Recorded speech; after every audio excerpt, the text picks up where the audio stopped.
Not really enthusiastic. I can tell. Whoop. It's a camera shot.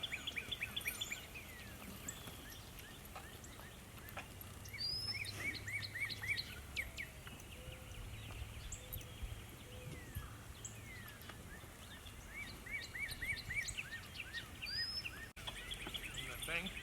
The black thing, right? Yeah, I know. Still apples. Step up. Step up.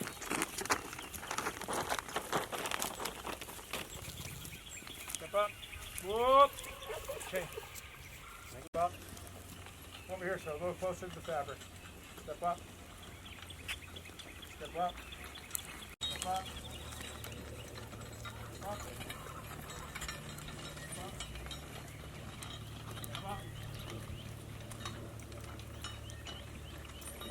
Up. Doing great.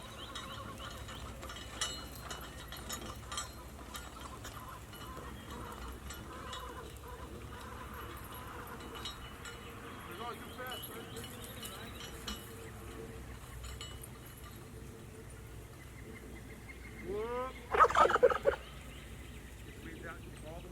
Step up. Not so deep. Don't dig in. Step up. Step up. Don't dig in. Step up. Step up. Once I dig in. No, that's fine. Step up. We'll go over it a couple times. Don't dig in. Step up. Just enough, but keep it in the dirt.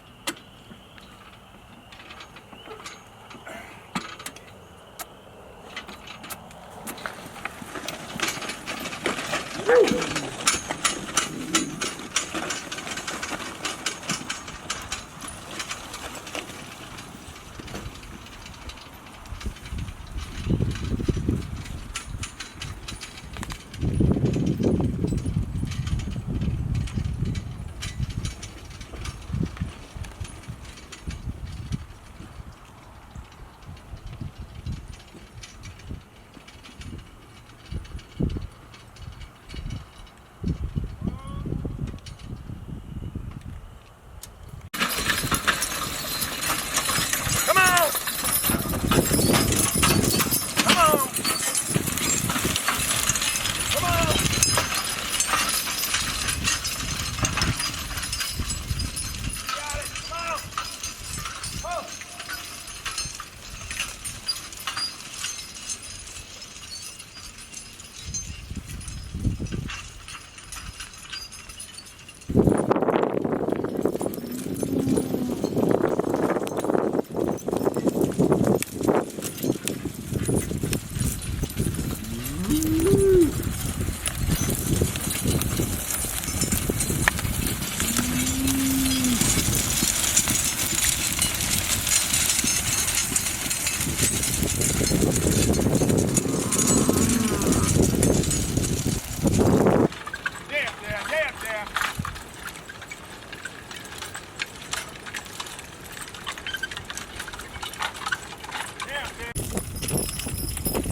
hand that up to me. I'll get it on. The line should be focused. You got to twist a little bit. That's the first time you felt that weight.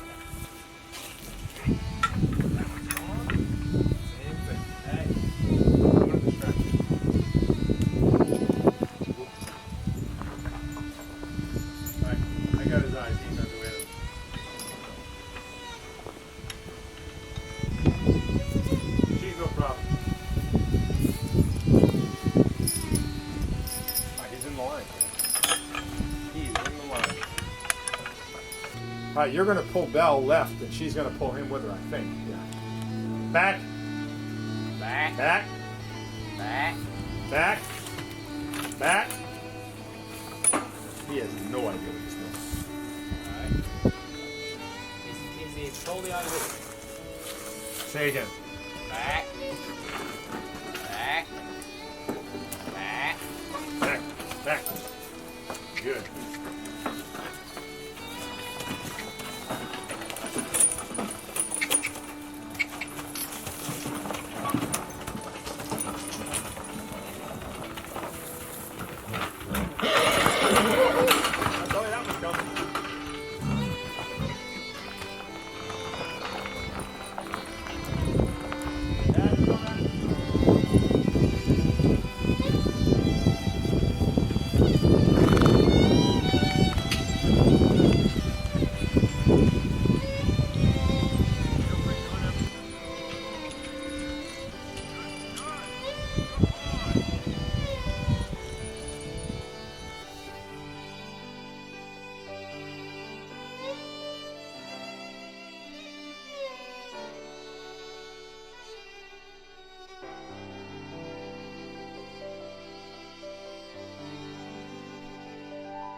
Back. Come on. Come on. Almost here.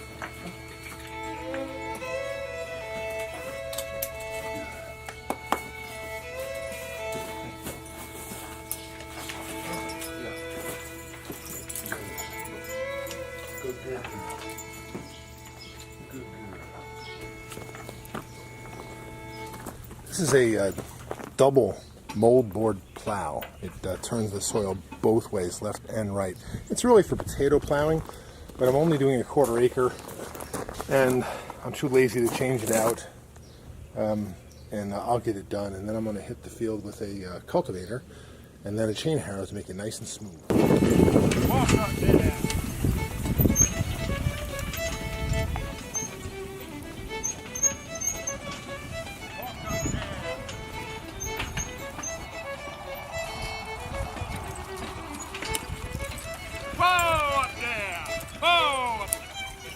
Back, back, back, back. Whoa. I'll let him rest for a minute.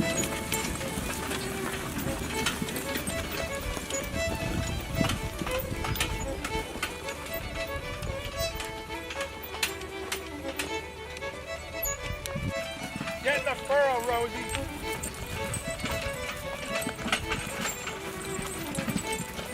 Get in that furrow.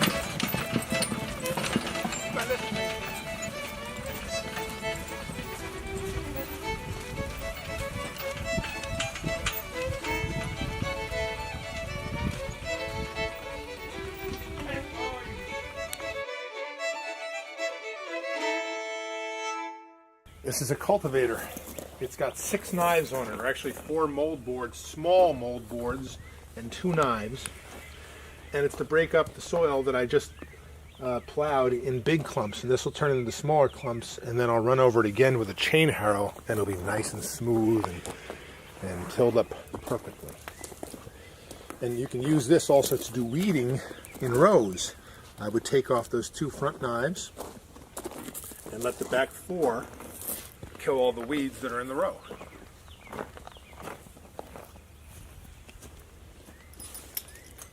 But the ground, you can't run a big garden with just a spade and a shovel and a hoe. You need equipment that can prepare ground.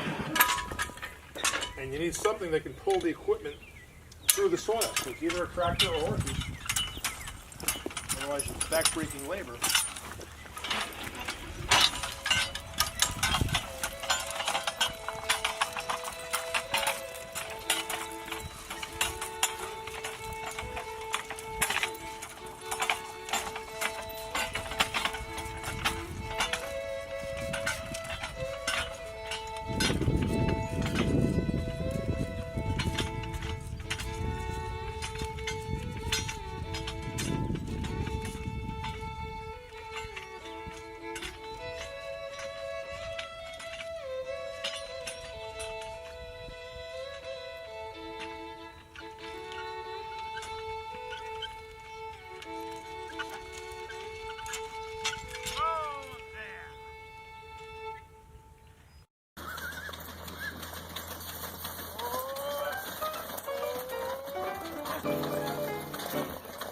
Oliver manure spreader.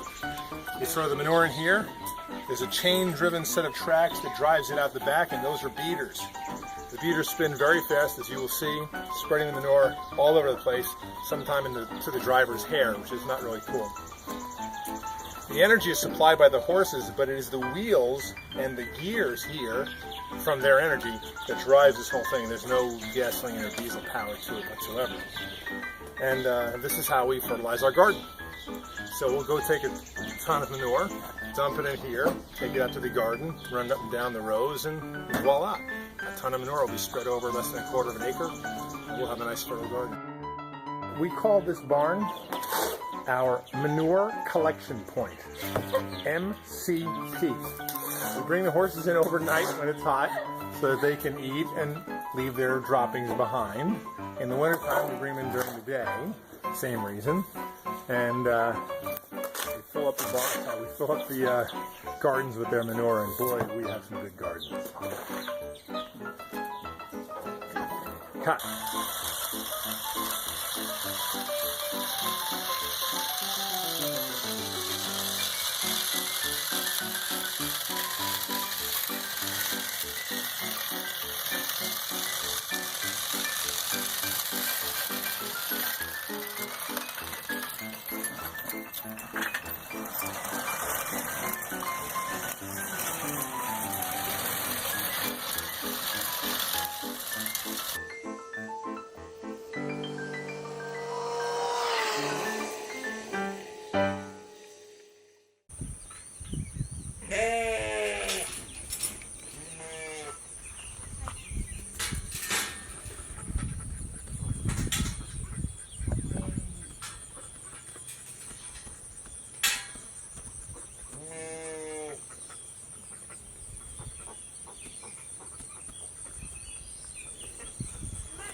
No.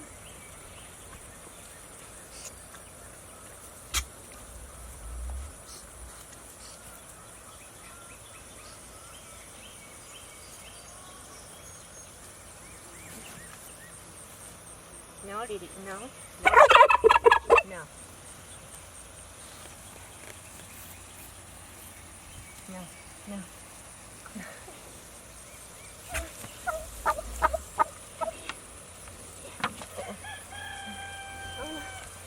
Didi, no.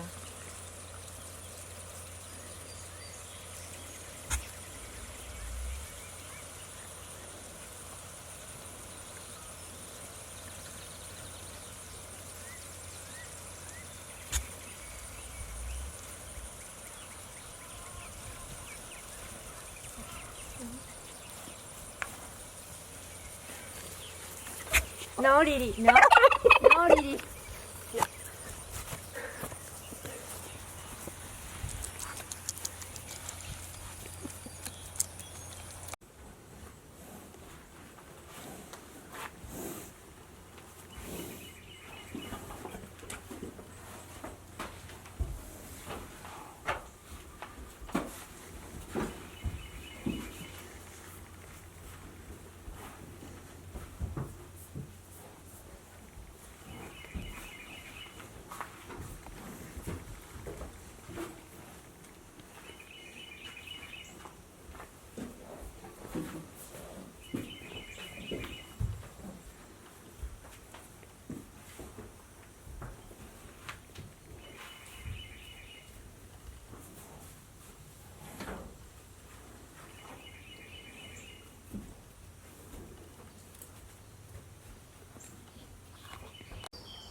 Here's our primary potato patch. I'm pretty sure it's 80 feet long and about 20 feet wide. It's got 3 different varieties in here. And just from my practiced eye, looking at this, given the weather we've had, I'm going to expect 500 pounds plus out of this patch minimum. And we planted these in straw.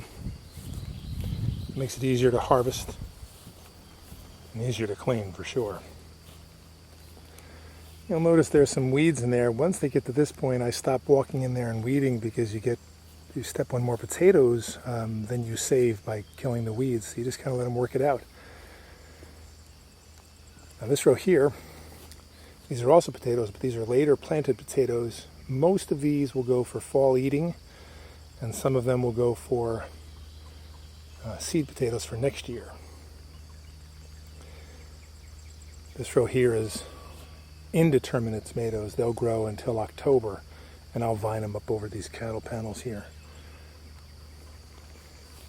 This is seed corn for, it's a unique dent corn that the Mennonites have bred for a couple hundred years and grows very well in our region. So we're growing this for seed. Of course, we won't need it all for seed, so we'll use plenty of it for ground corn, grits, and such. This is another potato patch that's not doing quite as well, and I suspect it's because of the breed of potato that I planted here. It's a Yukon Gold. Same farmer, same technique, same everything, and just not coming up the way the other one did. Lots of weeds, not as much potatoes, and I have had to fight this patch the whole season. The other patch I had to do nothing. Go figure.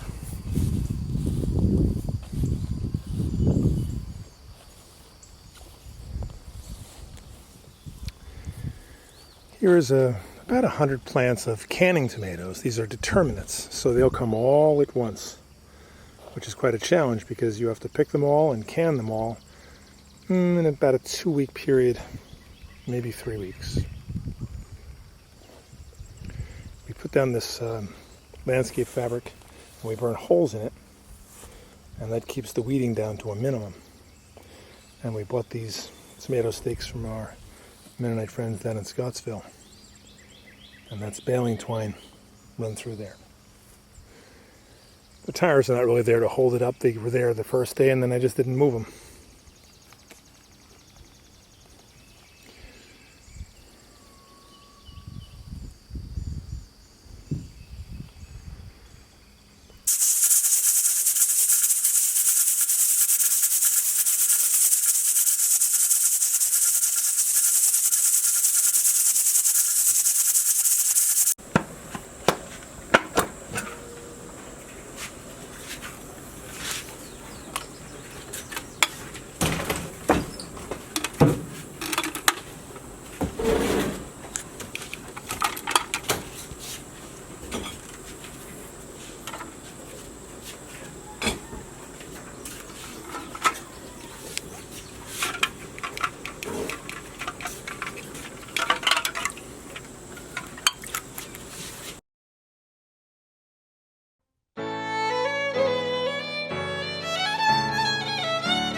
cow catcher. It's got a feeding manger here.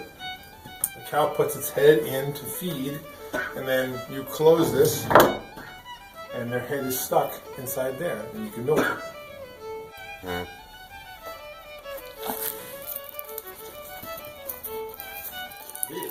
Good.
job, guys. Good job.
the community here is not concerned with whether we're having a war with Iran, whether Microsoft is having a good year, whether Facebook is snooping on people's data.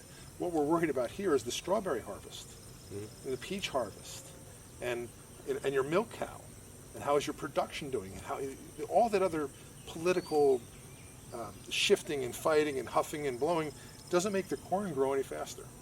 And so you have to deal with the weather, you have to deal with the cold, with the heat, with the need for fire, with childbirth in less than perfect conditions. I laid all those problems out there so that I could compare the city to a community. Well, and I think this gets at something. I think probably since about 1970, a lot of in our modern era, there were waves of this before, like with Thoreau, but people were fantasized and romanticized the idea of getting back to the land, of homesteading, of leading a more simple but holistic life, which is what you guys are doing out here. And I think you're really attacking this in earnest, both because you've lived it and watching how other people who are even better at it than you are do it. It's hard. It is hard. It's not easy. And we're, and those of us in the modern world who've gotten soft and are used to, we buy things with cash, we have conveniences, we have figured out the how to do the most in our lives with the least effort.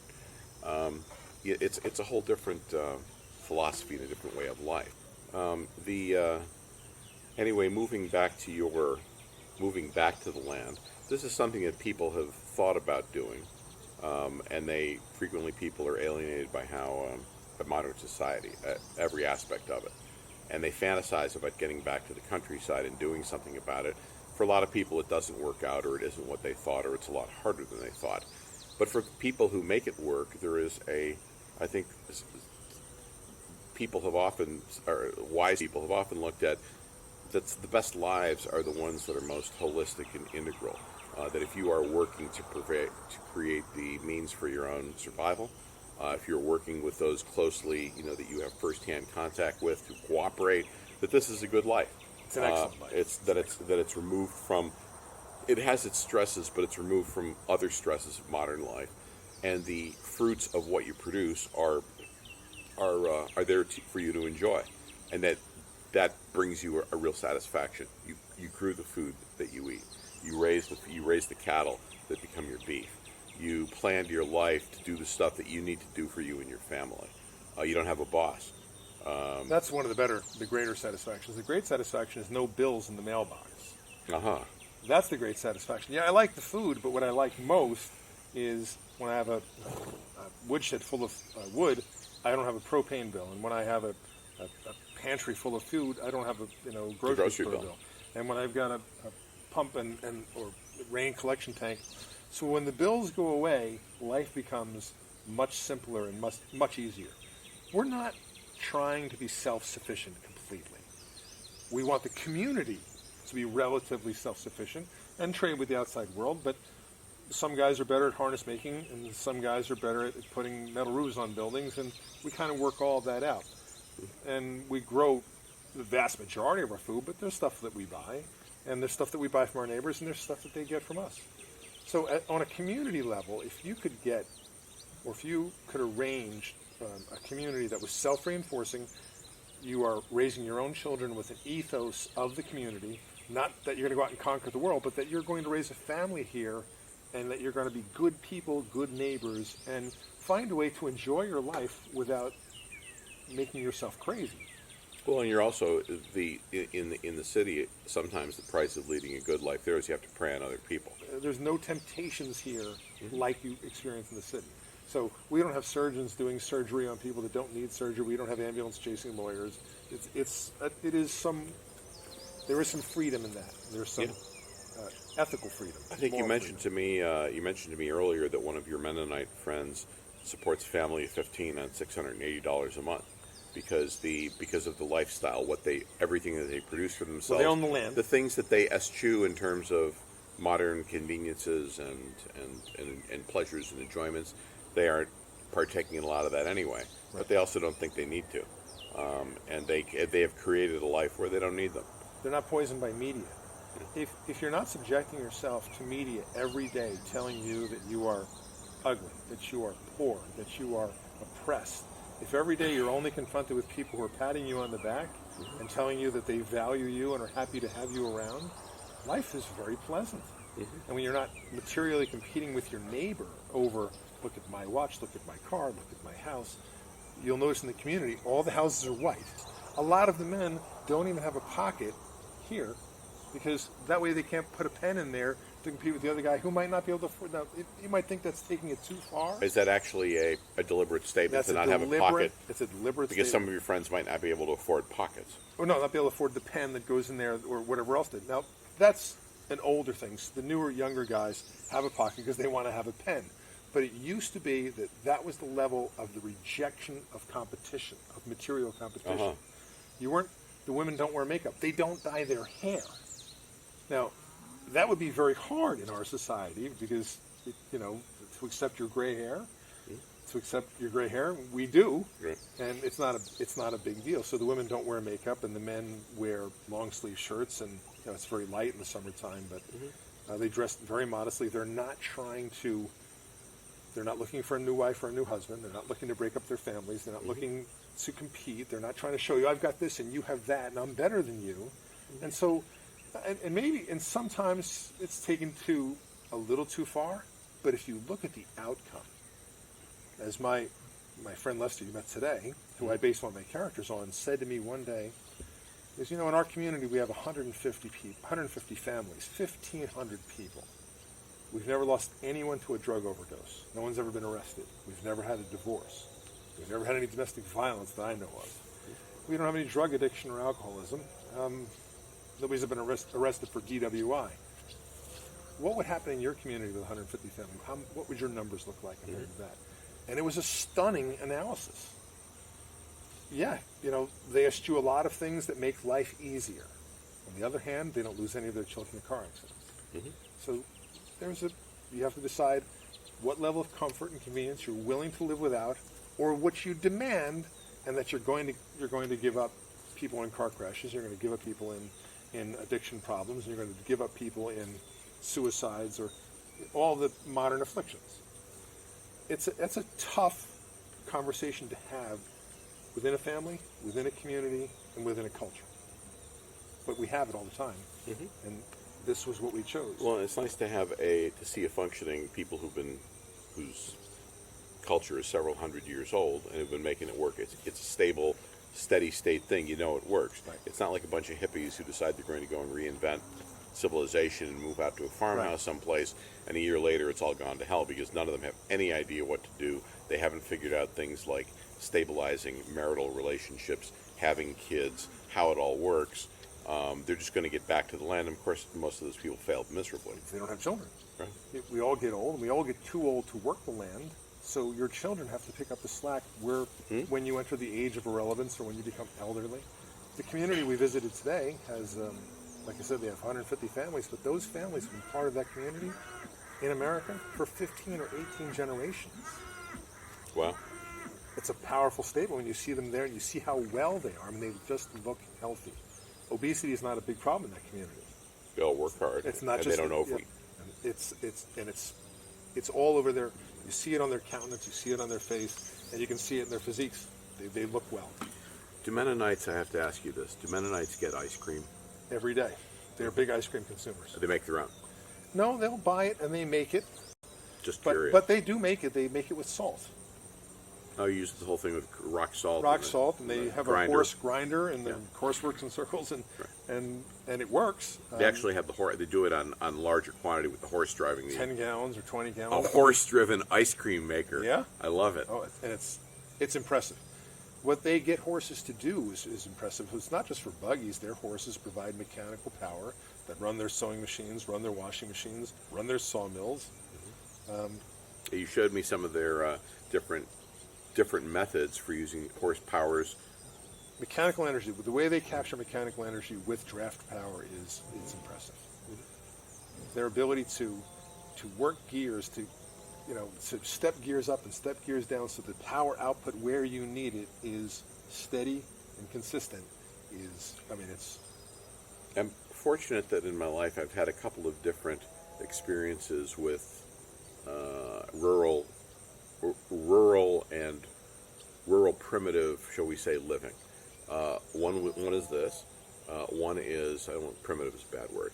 One was my... No, primitive's a good word. My- This is primitive. Okay. Yeah, we live primitively. One is my experience in Peace Corps living in a rural village in Senegal with Muslims who were polygamous, who were farmers. Seeing how they lived, I came to understand a lot of things, but like key among them was an African village was a much better place to raise a child than your typical American suburb is. That people don't have a lot but share everything that they've got. People are never lonely. That's a big one. People are never lonely. People are never lonely.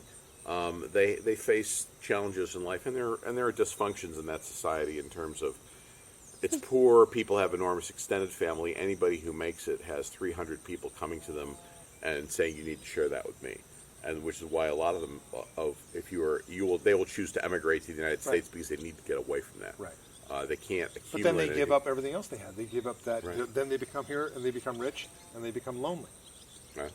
Where we're not lonely out here. We have large families and stable marriages, and we're not lonely. Where if you go to the cities in America, people are, they've got work families. Those are not real families. They're not the people. No, they're not. They dissolve as soon as you leave your job. They dissolve, and they dissolve the moment there's any adversity. If you get sick, if you lose your job, if anything goes wrong in your life, poof, those people are gone. Where in these communities here, most of the households have at least 3 generations, and often 4, because they start having their children so young. Right. Their great-grandparents by 70. Somebody 70 or 80 is great-grandparent. Right, sure. Right. And they invariably live on the property. So a typical socioeconomic strategy in these communities here, along I-65 corridor, from Alabama up to Indiana, is when the youngest son is old enough to marry, he moves into the main farmhouse. The oldest son is probably already closing in on 50, so he can't wait around for this. When the oldest son... The youngest son is, or the youngest daughter's husband is ready to take over. The old folks move into what they call a dowdy house. They build them a little house, a little cute cottage. The youngest son, not the oldest. Not the youngest, because the oldest son is already 50. Okay. Remember, they get married at 20. They have their first child right away. And so when they're ready to retire at 70 and the youngest son is ready to take over, the oldest son, he's already a grandfather, and he's already... So they have an economic strategy for getting their children started and not being in debt, not being controlled by debt. So this would be hard for outsiders to understand. The boys start working at 14. They finish their schooling at grade 8. Their schooling is much more intense. Geometry, English and Low German, and reading, writing, and arithmetic, but geometry is very important because they're big on building. They have to build barns, they got to build houses, they have to make cuts. So their mathematics is really very good, and they start working at 14. By the time they're 18, they are men. They're not childish guys drinking beer around a keg at a frat party. They are hardened men. They know they have to get up in the morning, they have to make money, they have to save money. They know they have to provide for a wife and children. They know they got to plant a garden. They know they got to cut wood for the next winter. They're already thinking ahead, not just 1 year. They're thinking ahead for their 10 kids that they're going to have. It's a totally different planning. So when the youngest son is old enough, when he is married, when he marries, the parents move into the dowdy house. Into the dowdy house, and who gets their house? The youngest son. The youngest son. He buys out. He pays off the other children, his older siblings, for their share of it. For their share, and he gets a slightly better deal because he's going to take care of the old folks, right? And so the old folks have company, and they get the one who's also got the longest life in front of them to care for them the longest. Right. Yep. And they have a lot of children. So they move around. And we watched our neighbors here who had no children, and he had a twin brother who had passed away. And when he got too old to work, he went to live with one of his sons. One of his twin brothers' sons. The one that passed away. He had no children of his own, so he went to live with his nephew. And we see them all the time. They have a nice little dowdy house over there, and they have company, and they have things to do. And the woman is involved in all the children's lives. She gets to be the step-grandmother and great-grandmother. Well, sometimes the men keep working just because if they still feel like it. They participate in whatever they wish to. They're not once they don't have to. Over 70, they're just whatever they feel like doing. So they're retired, but they've made their contribution to the family starting at 14. So they are not expected to kill themselves at 60 and 70. The younger son's supposed to pick up this, You mentioned we've talked quite a bit about how they make community decisions for health care. They devote their money for health care, what they've got for children and I guess for their parents. Not so much for old folks. They don't spend a lot on old folks. They don't spend much on healthcare, period. But they still have fairly good lifespans, yes? Their lifespans, well, according to Ohio State, they live longer than the average English, which is the average non-Anabaptist, European descended American. They have longer lifespans in spite of the fact that they don't participate in Social Security, Medicare, or health insurance. They don't do. I was going to ask. They don't do Social Security or Medicare. How are they exempt from it? They have a 1955 Supreme Court ruling that exempts them from participating. They don't pay into it, and they don't get a pension. And they don't pay, and they don't collect. They don't participate in anything where there's an insurance payout because they believe that the Lord will provide through their family and through the community. If they fall on hard times, the community will take care of them. When we moved here, within several months, there was a tragedy, an unimaginable tragedy here. A house burned down, and they lost one of their children. 9 of their children got out safely, and 1 child perished in the blaze. As soon as the police were done with their investigation, within 24 hours, a frame of the house was up because the community took a collection. And then 40 men showed up with the wood and the tool, the nails and the metal roofing, and pow!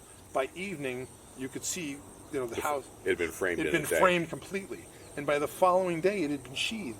Mm-hmm. And then the next day, they moved in by the end of the day. So 3 days later, they had their home back. They don't have homeowners insurance. The community got together, took a collection. The men came over, provided all the labor, buried the child. It was a tragic thing, but it was also so instructive about the value of community. And we had a terrible tornado here that wiped out our barn complex. That's the only surviving barn. And the next day we had, 20 Mennonite men come over here and say, "You're okay, we've got this." Wow. 3 days later, it was cleaned up, solved, the cattle were collected. You can see all my cows out there. They were scattered to the winds, our fences were down, the barns were, the wreckage was everywhere. And so if I was in the city, would anybody help me like that? No, they have to go to work. They've got jobs. And they'd send over hugs and prayers on Facebook. It's a huge difference between a hug and a prayer over internet and somebody showing up with a hammer and a saw and a work belt and the ability to put a full day's work in because they had to pull the nails and collect the wood. It was some job. And that was very instructive for us. You want to shake butter? Yeah. Would you like me to shake it? So this is, this is a 32-ounce jar, almost filled with cream from our cow. So should I shake this for your... I'm making butter. I haven't done this since first grade, and was it in first grade with Mrs. Hodeling's class or second grade with Mrs. Brothers' class? I don't recall. But it was sometime around then. And it doesn't take very long. I can feel it already getting solid. If you shake it hard, it'll probably go pretty quickly there.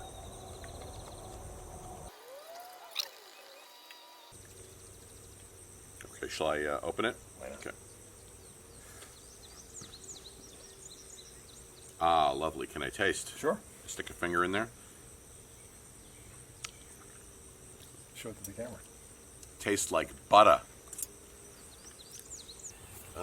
We had a interesting day today. Woke up early in the morning. I think I got up at 6:30 or so. It was already getting light in my room. When you're in the country, you wake up more with the sun. And we had breakfast, and then we got our act together, and we took off for our day. Greg had a number of errands to run, mostly concerned with these were not errands. We didn't go to Walmart. We didn't go to the supermarket. First, we stopped and we talked with a young boy whose dad was not home, a young Amish or Mennonite. He was a young Amish boy.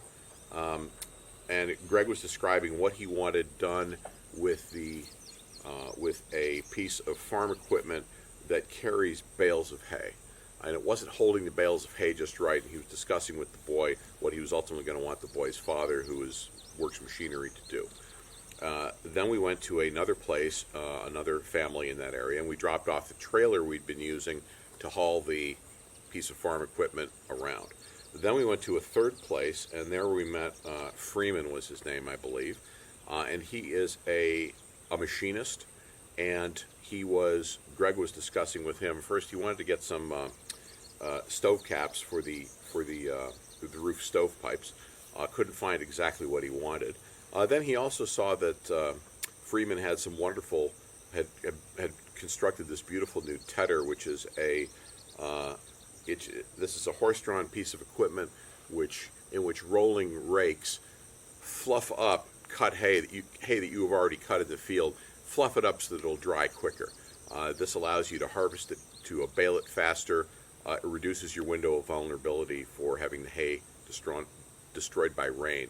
If you've cut it but not yet, it hasn't dried yet, you haven't been able to bale it. Greg got into some dickering with Freeman about how much it might cost if, in principle, he were interested in buying this, and what he might get in trade-in for his old one, which is smaller. He was looking at, like, this guy wanted to buy a bigger car, more power, and so there was some negotiating that took place. The deal is probable but not necessarily concluded.